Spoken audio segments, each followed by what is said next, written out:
वणकम नमस्कार। मैं मोहन हूँ। ये अभिषेक एजुकेशन चैनल है। आप लोग कैसे हैं? मैं ठीक हूँ। हिंदी बोलने के लिए मेरे चैनल को देखें और सब्सक्राइब करें।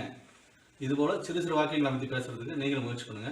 எந்த ஒரு மொழியாக இருந்தாலும் தினம் ஒரு 1/2 மணி நேரம் ப்ராக்டிஸ் பண்ணிங்கன்னா சீக்கிரமாகவும் ஈஸியாகவும் நம்மளால் பேச முடியும். போன வீடியோவில் கர்ம வாட்சில் ப்ரெசன்ட் டென்ஸ் பார்த்தோம். ப்ரெசன்ட் டென்ஸில் வெர்பு எப்படி சேஞ்ச் ஆகுது, ஆப்ஜெக்டை பொறுத்து அப்படின்றத பற்றி டீட்டெயிலாக பார்த்தோம். இந்த வீடியோவில் பாஸ்ட் டென்ஸ் பார்க்க போகிறோம். வாங்க பார்க்கலாம்.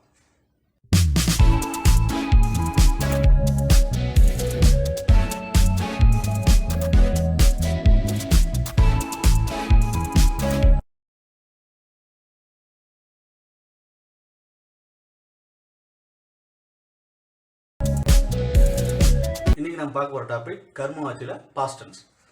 சென்டென்ஸ் ஃபார்மேட் பார்த்தீங்கன்னா எல்லா டென்ஸுக்கும் ஒரே மாதிரி தான் இருக்கும்.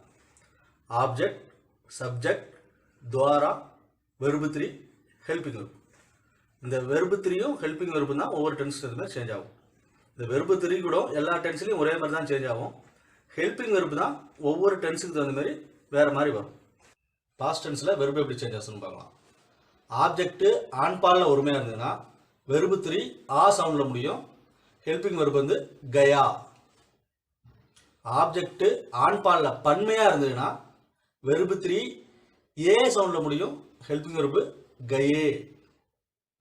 ஆப்ஜெக்ட் பெண் பாலில் ஒருமையாக குறிக்கிற மாதிரி இருந்ததுன்னா வெர்பு 3 ஈ சவுண்டில் முடியும்.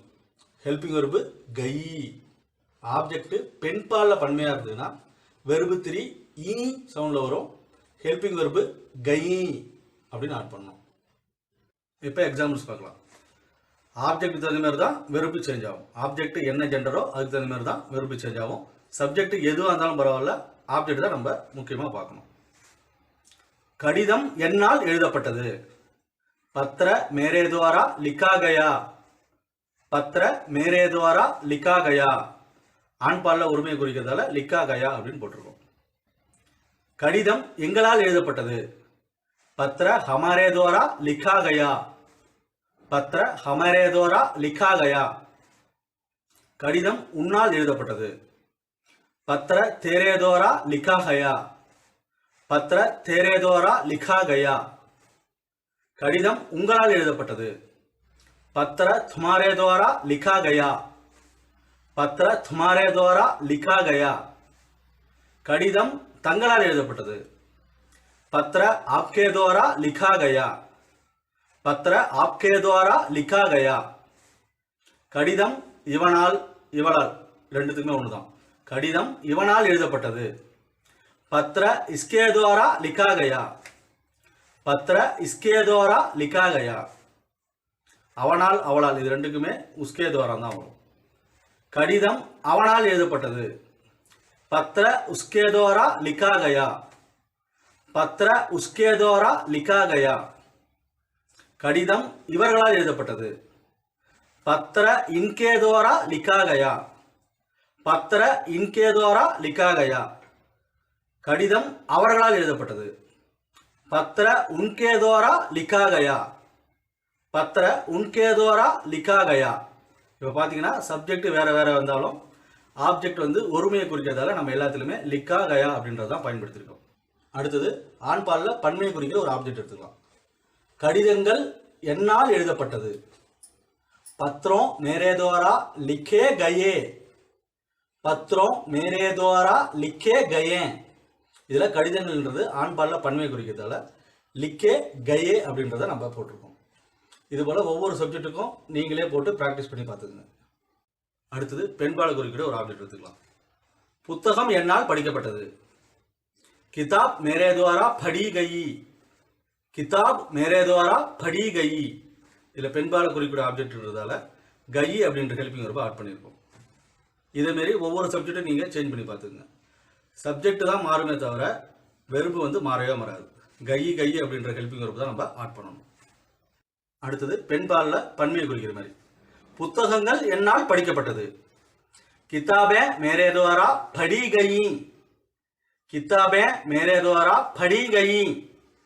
கை அப்படின்ற சவுண்டில் வர்ற பேர் நம்ம இதை சொல்கிறோம் பன்மைன்றதால. மேக்சிமம் பேச்சு வழக்கில் இன் அப்படின்ற சவுண்டு வராமே பேசலாம். கையினே கூட சொல்லலாம் பெண்பாலில் பன்மையை பொறுத்தளவுக்கு. கயி கையினே சொல்லலாம். இந்த சென்டென்ஸ்லேயே வேறு வேறு சப்ஜெக்டை யூஸ் பண்ணி நீங்கள் ப்ராக்டிஸ் பண்ணி பாருங்கள். வெறுப்பு வந்து சேஞ்ச் ஆகாது, சப்ஜெக்டை சேஞ்ச் பண்ணி நீங்கள் ப்ராக்டிஸ் பண்ணி பாருங்கள். ப்ரெசன்ட் டென்ஸில் ஒரு சில எக்ஸாம்பிள்ஸ் பார்த்தோம், அதை அப்படியே பாஸ்ட் டென்ஸில் எப்படி வருதுன்னு பார்க்கலாம். தேர்வில் இந்த கேள்வி கேட்கப்பட்டது. பரீட்சா में ये सवाल पूछा गया. பரீட்சா में ये सवाल पूछा गया. சவால் அப்படின்றது ஆண் பாலில் ஒருமை குறிக்கூடியது, அதனால பூச்சா கயா அப்படின்னு வந்திருக்கு. நாய்கள் விற்கப்பட்டது. குத்தே பேச்சே கயே. குத்தே பேச்சே கயே. நாய்கள் வந்து ஆண் பாலில் பன்மை குறிக்கூடியது, அதனால பேச்சே கயே அப்படின்னு வந்திருக்கு. கோழிகள் விற்கப்பட்டது. முருகியா பேச்சி கயி. முருகியா பேச்சி கயி. இதுல முருகியான் கோழிகள் அப்படின்றது பெண்பாலில் பன்மை குறிக்கூடியது, அதனால பேச்சி கயி அப்படின்னு வந்திருக்கு. ஹிந்தி பேசப்பட்டது. ஹிந்தி போலி கயி. ஹிந்தி போலி கயி.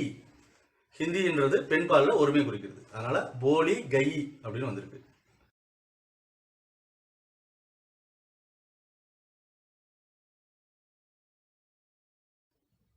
கர்மவாச்சியில் எல்லா டென்ஸுக்கும் ஒரே சென்டென்ஸ் ஃபார்மேட் தான், எல்லா வாக்கியத்துக்கும் ஒரே சென்டென்ஸ் ஃபார்மேட் தான்.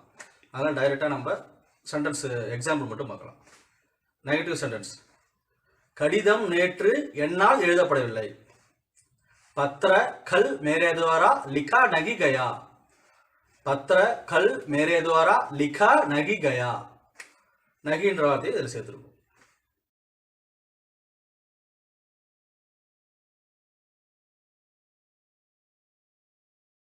இப்போ எஸ்ஆர் டைப் பார்க்கலாம். கடிதம் நேற்று என்னால் எழுதப்பட்டதா. क्या पत्र कल मेरे द्वारा लिखा गया. क्या पत्र कल मेरे द्वारा लिखा गया.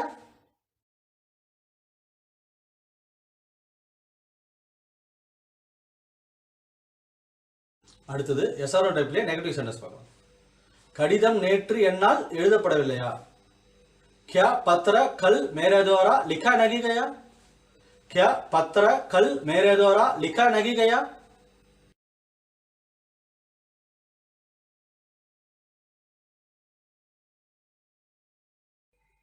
அடுத்தது WH क्वेश्चन வச்சு ஒரு சென்டென்ஸ் பார்க்கலாம். கடிதம் என்னால் ஏன் எழுதப்பட்டது. पत्र मेरे द्वारा क्यों लिखा गया. पत्र मेरे द्वारा क्यों लिखा गया.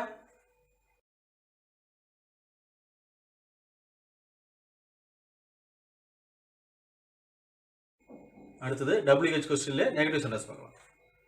கடிதம் நேற்று என்னால் ஏன் எழுதப்படவில்லை. पत्र कल मेरे द्वारा क्यों लिखा नहीं गया. पत्र कल मेरे द्वारा क्यों लिखा नहीं गया. ஒவ்வொரு சென்டென்ஸ்லயும் ஒரு எக்ஸாம்பிள் பார்த்தோம். இது வந்து உங்களுக்கு அண்டர்ஸ்டாண்ட் பண்ணிக்கிறதுக்கு தான் இப்படி சொன்னேன். மேக்ஸிமம் நம்ம பார்த்தீங்கன்னா கருத்துவாட்சிய செய்வினையில் தான் அதிகமாக வாக்கியங்களை பயன்படுத்துவோம். எங்கெல்லாம் தேவையோ அந்த இடத்துல மட்டும் செயற்பாட்டு வினையை பயன்படுத்தினா போதும். கர்ம வாட்சியவை தேவையான இடத்துல மட்டும்தான் பயன்படுத்தணும். எந்தெந்த இடத்துல கர்ம வாட்சிய சென்டென்சஸ் பயன்படுத்தணும் அப்படின்றதுக்கு ஒரு சில விதிகள்லாம் இருக்குது. அதை பற்றி அடுத்த வீடியோவில் பார்க்கலாம். இன்றைக்கி பாஸ்ட் டென்ஸில் வெறுப்பு எப்படி சேஞ்ச் ஆகுது ஆப்ஜெக்ட்டுக்கு தகுந்த மாதிரி அப்படின்றத பார்த்தோம். ஓரளவுக்கு புரிஞ்சிருக்குன்னு நினைக்கிறேன். ஏதாவது டவுட்ஸ் இருந்ததுன்னா கமெண்ட் செக்ஷனில் போடுங்க, நான் உங்களுக்கு ஹெல்ப் பண்ணுறேன். இந்த வீடியோ உங்களுக்கு பிடிச்சிருந்துன்னா லைக் பண்ணுங்கள், கமெண்ட் பண்ணுங்கள், சப்ஸ்கிரைப் பண்ணுங்கள். இன்னொரு வீடியோவில் உங்களை சந்திக்கிறேன். தன்யவாத்.